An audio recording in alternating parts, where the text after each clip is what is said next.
Hello, everyone, and thank you for joining me for another In Conversation. Now, one of the great things about having these conversations is that I get to chat with people that I've always wanted to meet but never have.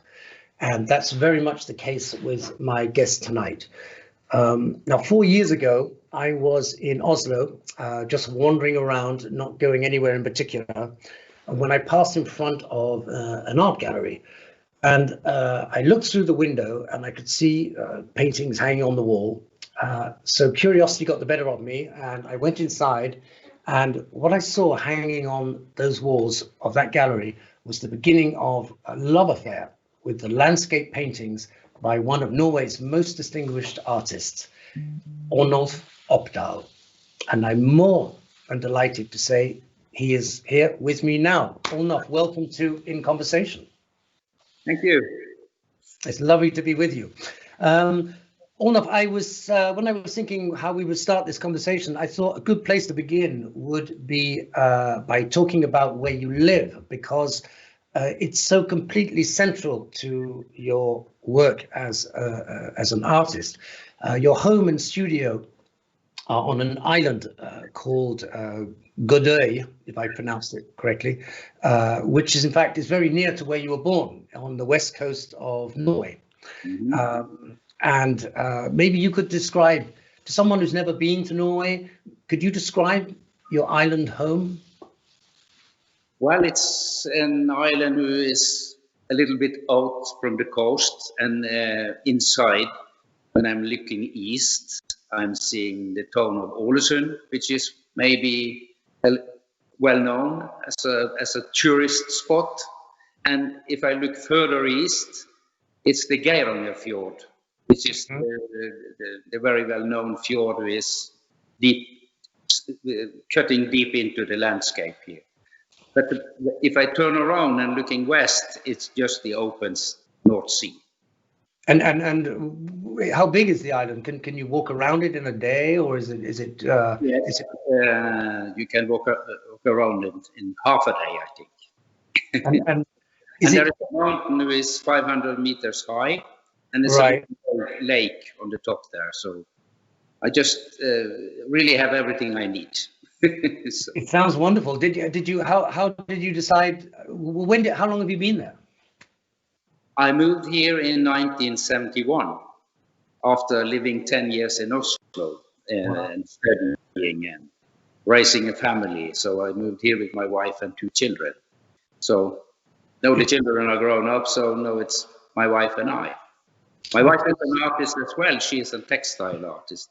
I know. I've said she produces beautiful textiles on a big loom. Yeah. So you were, before you went to live on this island, you were a student, an art student at the Fine Arts School in Oslo. Is that correct? Yes, what we call the Academy of Fine Arts in Oslo. Yes. And did you enjoy being a student? Was it? Were you trying? Because I think part of being when you're a student and you're at a fine art school, part of the experience is finding your way, finding your direction. I mean, you're known today as a landscape, I think. Yes. You paint the land and the sea, but when you were a student, was that what you were doing, or did you have to start off with a different kind of painting?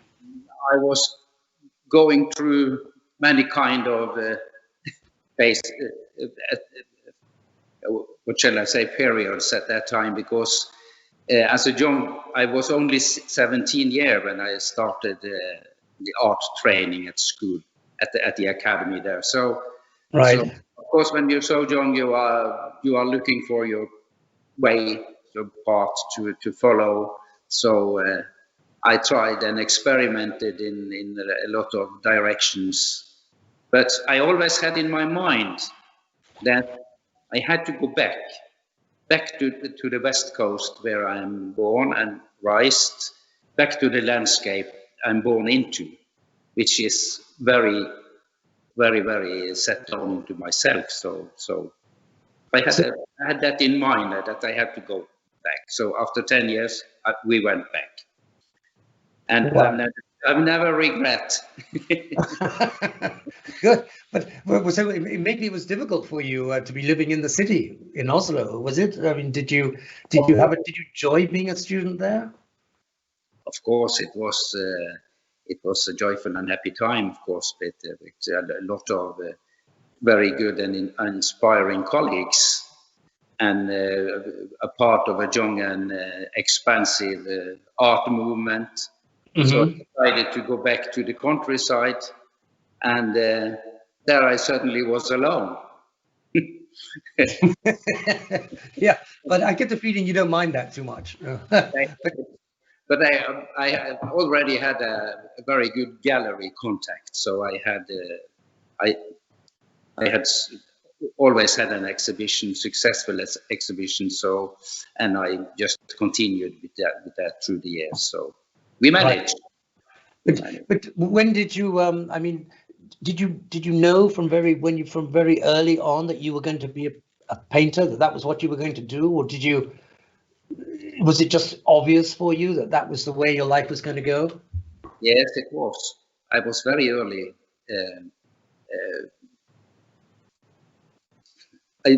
Very early, I knew that I go to be an artist, but I didn't have a clue about what it meant to be right. an artist. Right. Because it in the 50s and early 60s in Ålesund, in the town where I'm raised, it was not much art to see, not much painting to No. So, but the feeling was there, and I was just following that. So I started very early, when I was 15, in an art and craft school for learning the traditional painting techniques. And so went to Oslo and started at the Academy of Fine Arts when I was 17. So I started very early. So I've been painting for many years. I'm 76 today, so. Yeah, you must. Yes, you must be getting used to it by now. And who were your influences when you were when you were starting out as a painter? What kind? Who were your heroes in as artists? At the earlier years, you think, mm-hmm. Oh, it's a lot. It's a lot of artists, because I try to grab everything that mm-hmm. painting and art to do, and just was inspired. But especially I was interested in English art, for instance, Turner, Constable, those heroes, of course. Landscape painters, yeah. Yes, yeah. Which I'm still is very, very interested in. But I was also very inspired by the School of London, Bacon, Kitai, Andrews, etc. Freud, of course. Yes. So, and later on, I've been exhibiting I had several exhibitions in London and Newcastle and in England, and I feel very connected to English art and oh, that's nice. That's nice. Yeah. Do you come from were your parents artistic? No, my father was working with herring. I'm sorry, say again. He was. And my mother, what? What did your father do? He was working in the 50s. There was great herring fisheries. Herring. Oh, yep. In the coast, and my father was working with fish to distribute fish, and my mother was what do you call it? A nurse at the hospital. Okay, right. And I was their only child, so they were very, very disappointed when I was going to be an artist. Yeah, well, they separated them. well, yeah, but they lived long enough to see your success, and yeah. My mother went to be 100 years old. So really? Oh, yeah. Wow. So that's fantastic. She was very fond of my choice at last, yes. So, Ørnulf, we're talking to you now in your, it looks very big, your studio. I can see all the paintings behind you that you're working on. I think we have a photo of of where you live. We could pull that up now maybe. And could you just tell us a little bit about what the various buildings are? No, James, that's the map. Yeah. There's the island. Yeah, here we go. This is your. I think this is all your. You have many houses. All the houses. There's a lot of houses, of course. Yeah. So when we went here in 1971. This was what do you call in Norway, a little farm. Very little farm. That was, traditionally they raised a cow and some sheep. But we started with we raised sheep here. Yeah. And they had sheep for many years, which was when you don't earn so much money, it was very nice to sure. Have your own food. So the big white building is where you live, and is the building, the black one, is that your studio, or the one on the left? I can't see I can't really see the. Oh, I see. Okay. Well, there's a big. The white building is the house we live in. Yes. Yeah. And there is a studio, my wife's studio, on the left side of it. Okay. And That's there's another white house, who is an old building my children use when they are visiting us. right. And also a barn, of course. Right. And the studio, you had it built for you, did you? Yeah. So the studio I'm sitting in now is further down on the seashore, almost. Right in front of the house. We have a picture up now, and we can see how close the water is, and then you have the water, and then we can also see on the right there's the mountains behind the other side. You're looking across the mountain. I mean, I imagine you've painted those mountains many times. I did, yes, of course. It's a source of inspiration all the time. Shifting lights, shifting with snow, without snow. And I think I read somewhere that that sometimes you go down to the beach and you take sand from the beach and you mix it in with your paint. Is that correct? I do, yes. To get to just I used to say I take from the landscape and add to the landscape. Oh, that's lovely. I mean, I love the idea of the actual sand from your beach in your painting. That's to make textures and more rough surfaces and so. Right. Because you work mostly in oils, but you also you do etchings and lithographs, and your subjects are landscapes, mountains, fjords, glaciers, and particularly, for me, your true subject for me is the light and the drama of the weather. Is that correct to say that? That's right. Yeah. I live in a very dramatic landscape, and it's all close to me here. The North Sea on the west, and the fjords here, and with the mountains when I'm looking east, as I mentioned earlier, with the glaciers and the deep big fjords. So what really concerns me is that what you say, what I'm occupied by is the weather, how the weather changed the light, for instance, on the landscape, and light and darkness. It's often, it can change in some few seconds. Yes. And you have to grab that sight and let it mature into yourself, into an idea of a painting. How do you? I mean, do you grab? To use your words, you grab it with your eyes, or do you make sketches, or do you take photographs, or how does that work? I always go with a little sketchbook on me. So right. Take just some lines or some draw a profile of a mountain and make some notes just for remembering. So but usually I just look and experience what I see and it's inside here, you know. You feel it. Yeah. And I mean, and do you have because you live in a part of the world where the winters are long and dark, and the summers can be the day you have I mean, I don't think you have 24-hour daylight, but it's still light with you now, isn't it? And 24-hour daylight in the midsummer, yes, here. In fact, but it's also on the contrary, it's dark in the winter. But I like very much the winter because in the winter everything calms down.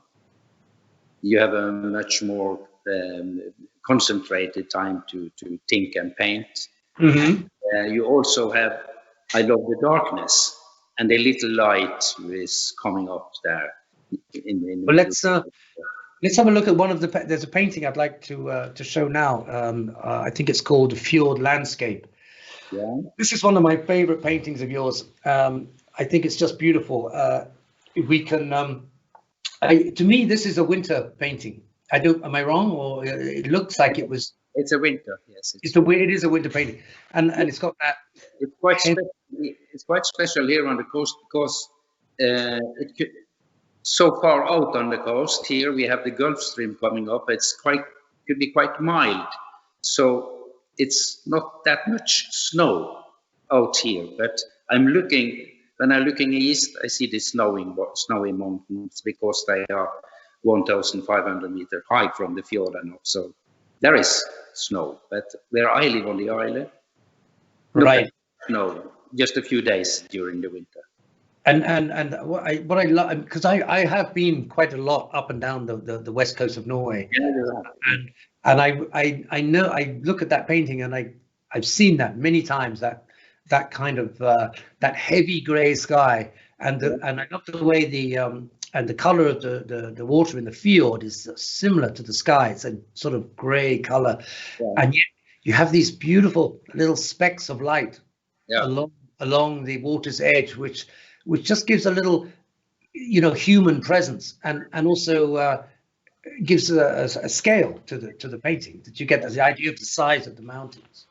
You have just grabbed it because it's very important with those lights, small lights. It gives the scale of the mountains. You see it from the to the top here. It's 700 meters or something like that. Yes. Yeah.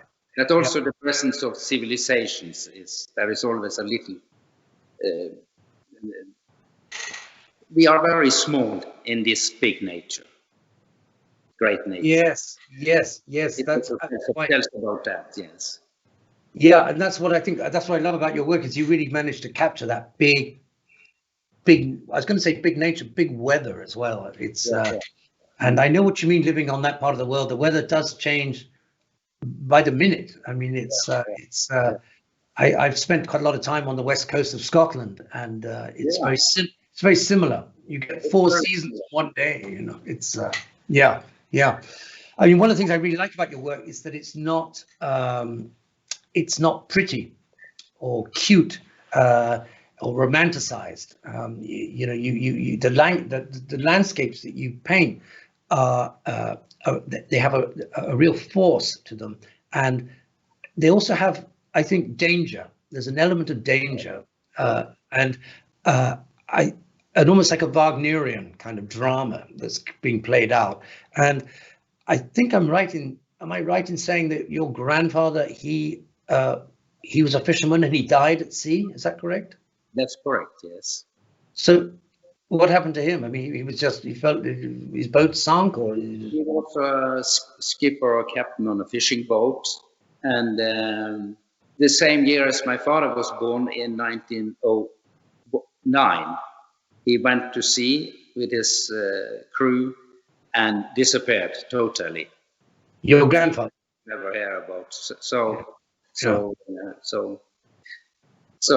And it's the danger of the nature who is the same with into the fjords here. People who are living earlier on those dangerous farms. Yeah. Avalanches, stone falling down, dangerous fjords, wind coming down and turning around boats, and there is a lot of stories about that. But and of course, when I paint, I have all those things in mind. Right. Because I used to say there was an old lady who was not hearing very well. So it came a tourist and say, "Oh, look at these beautiful mountains, fantastic mountains, beautiful." Very sinister mountains, she said. So, yeah. So that's it's a different kind of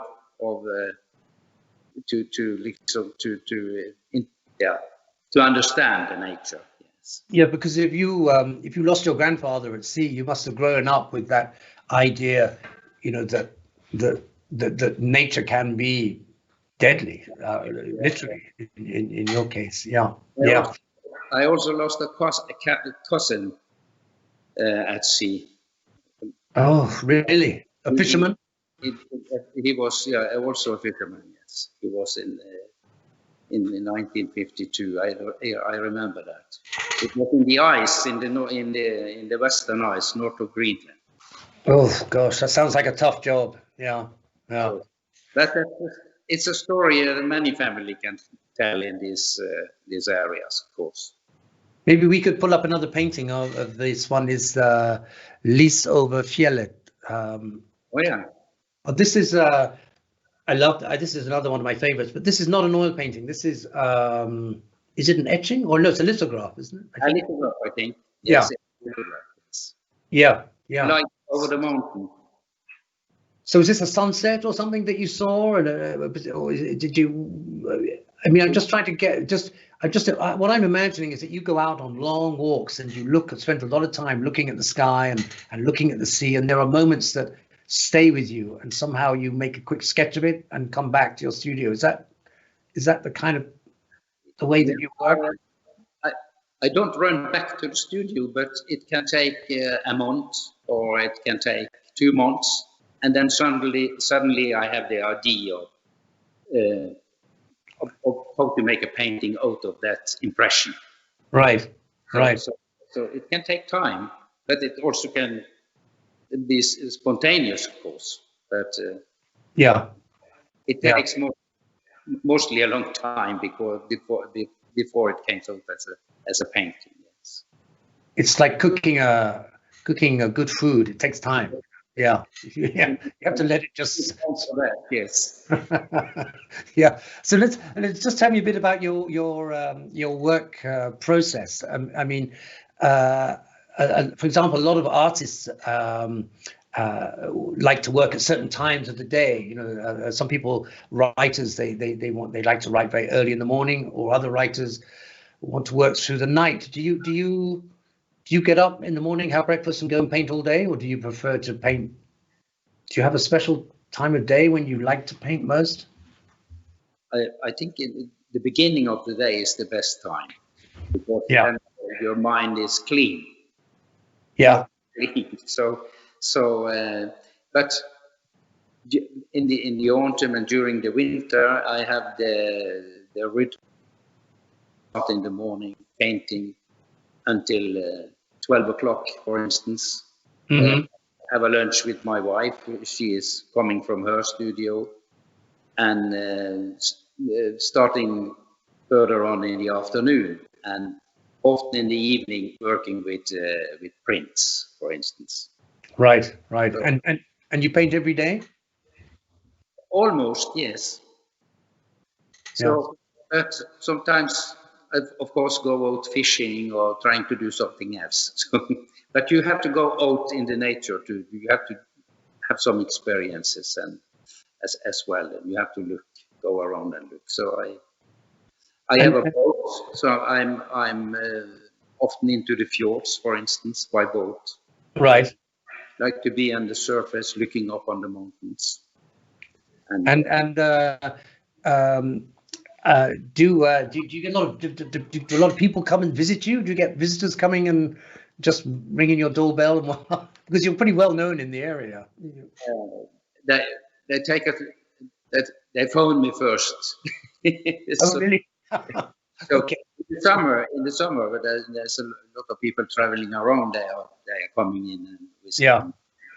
And yeah, I think it's people like my paintings. I like that myself. So yeah, I let them in often. But during the winter, it's more calm times. Then you are not so much disturbed then. Let's put up a photo of you at work in the studio, which is I can ask you some questions about. Can you see the photo that we're showing now, Ørnulf? It's a photo. We can see you with when I first saw it, I thought you were just cleaning the floor, and then I realized you're actually working on a painting with a brush, a big brush. Yes. Yeah. I mean, what's happening? What are you painting? I mean, that's huge, that painting. I can't see the painting, so I'm not sure, but it's on the floor, and it's gray and white, and it's on the floor, and you're standing on it. You're standing on top of the painting. Yeah, I think it's quite a big painting that I did, 7 by 6 meters, that I did for a mural for a company in Oslo some years ago. So it was so big I have to paint it on the floor, and in several pieces and put it together. I think it must be that one. I'm not sure. Yeah, no, I think you're right. And then we see behind you, we can see all sorts of beautiful, some of your mountainous landscape paintings against the wall. Yeah, I mean, because I get the impression you don't start a painting and then finish it and then start the next one and then finish it. Do you move around from painting to painting, and you're doing a little bit over here and a little bit over there? Is that how it works? If you could see around me here in the studio now, there are almost 20 different paintings on the wall, in progress. Wow. So I'm working slowly and building painting up layers by layers, and paintings have to dry, and then I rework it. It had to dry, and I rework it. So it's a very long process, technical process, to get out what I want. Yeah. So that for that course, I'm working on a lot of paintings, not at the same time, but in the same time. Yes. Mm. And can I ask you a question? People are sending in questions on right now. Can I ask you one? This is from.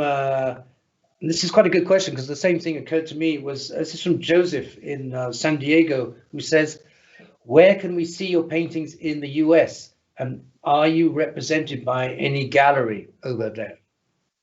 No, I'm not. I just have. There is a private collector in US who has some paintings of me, and there is one museum in Seattle. Oh, really? That have a painting. The Nordic Museum. The Nordic, yes, the Nordic. Yeah, I've been there. Been there. To the new. I had an exhibition in Seattle some years ago, and it was very nice, and it's fantastic. The new museum there. Mm. So that's what I have in US, not so much in public collection.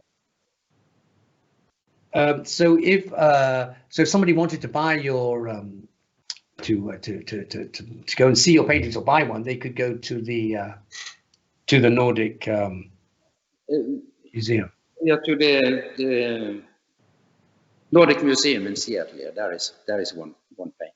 Yes. Fine. Okay. Wonderful.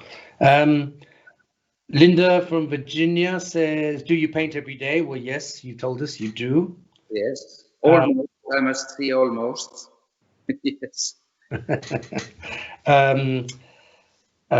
Ted in Cambridge says, "Do you paint less in the winter since there is less light in Norway?" Thank you for sharing pictures of your beautiful home and studio. Well, you do paint more in the winter, is that correct? I do. Yes, absolutely.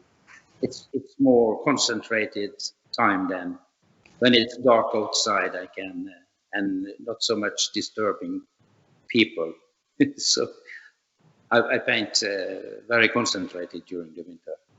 It's my best time, absolutely.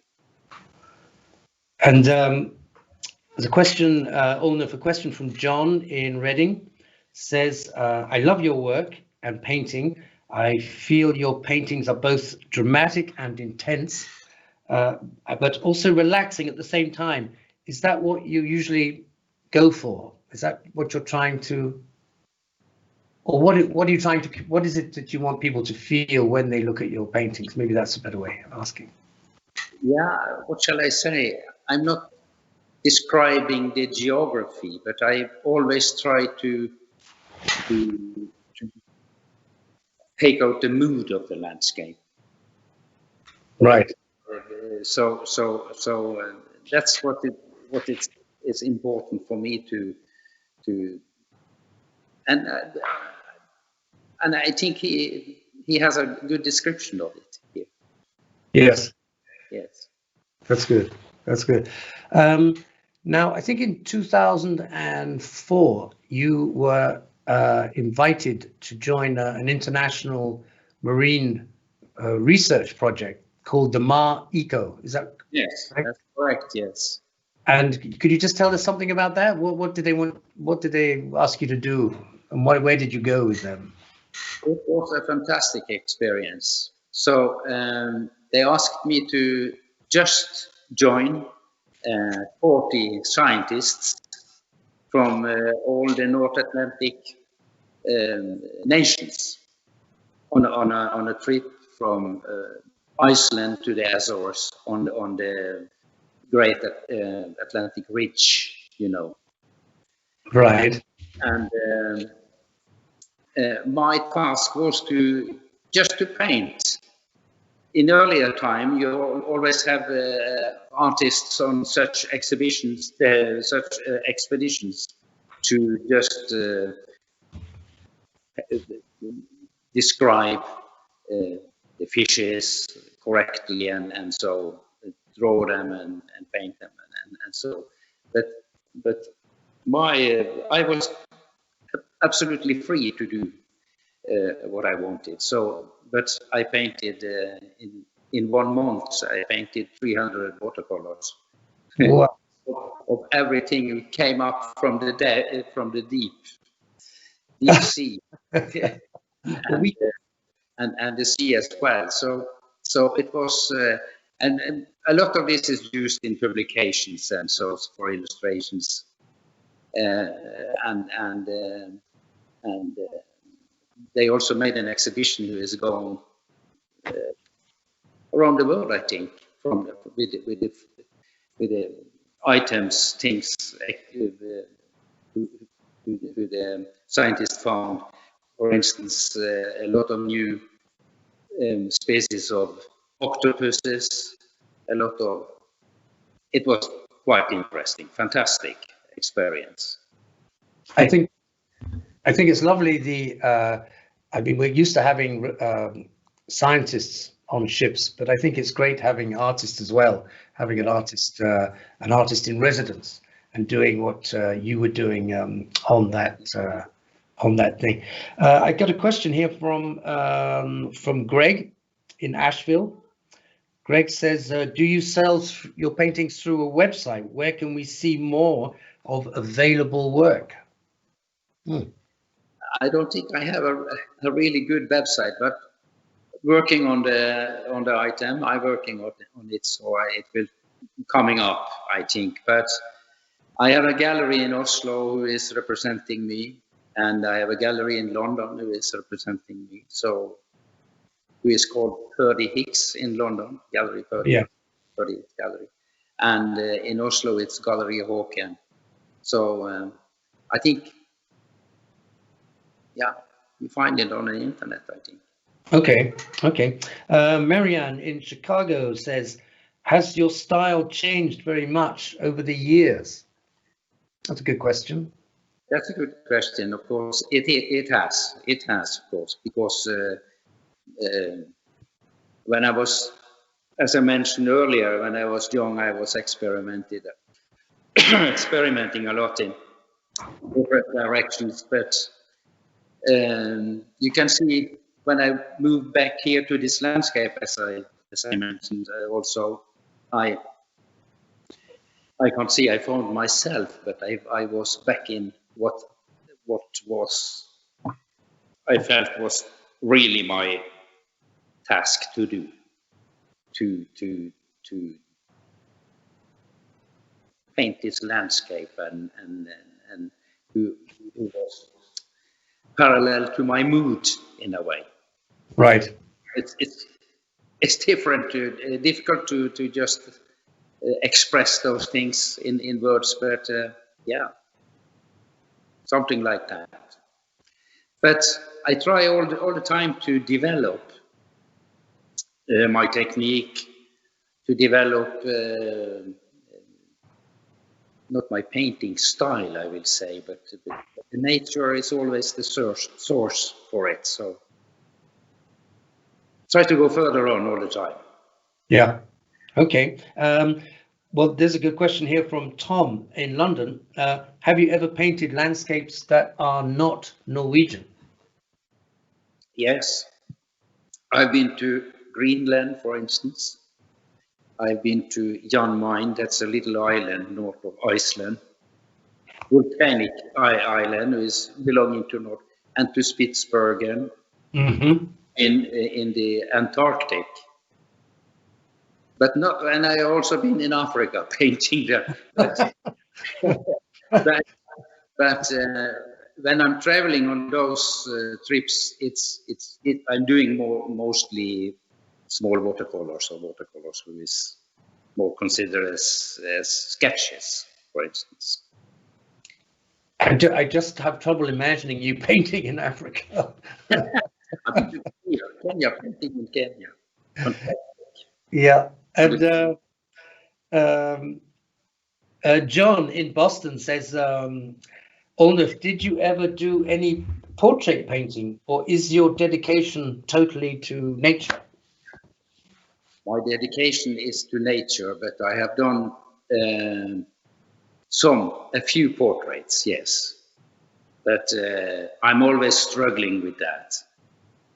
I think it's very difficult, but I've done some, yes. But for instance, in the 60s, 70s, early 80s, I was working also with a human figure. There was more people in my landscapes, for instance.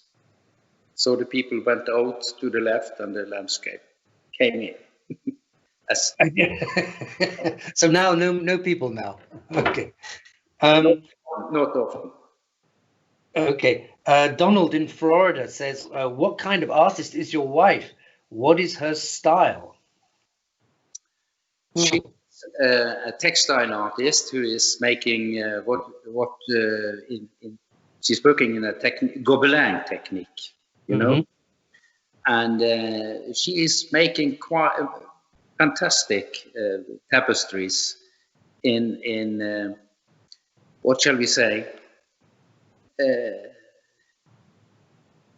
How shall I describe it? It's portraits. It's people. She's very fond of writers. She is reading a lot, so she has made a big tapestry of Jack Kerouac, for instance, who is a writer. Yes, and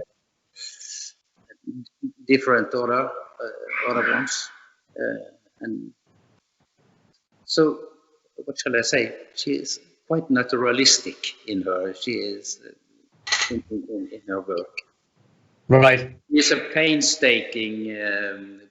She is dyeing all her yarns and doing all the technical works with it. So wonderful.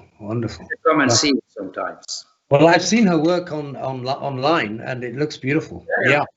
And yeah. Art Kramer in Tucson, Arizona says, does he do plein air outside? Do you ever? Would you ever do that? Sorry? Plein air, painting out in plein air. Yeah. Yeah. No, not. I'm painting watercolor just outside.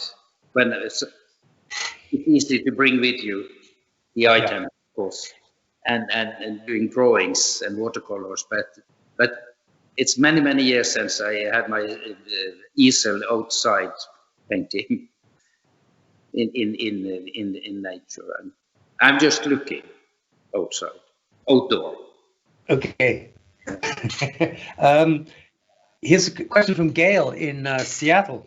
She says, can you speak about your paint? It appears that you mix your own, because we saw in the just before we started this conversation, we saw you putting eggs into paint. Also, Gail says, thanks for speaking about the Nordic Museum here, a fabulous addition. So tell us about mixing paint, Ørnulf. Egg is a very old technique, egg tempera. It's called tempera technique. Egg is the wonderful, you can use it together with oil. It mixes oil and water, which is, they don't mix together usually.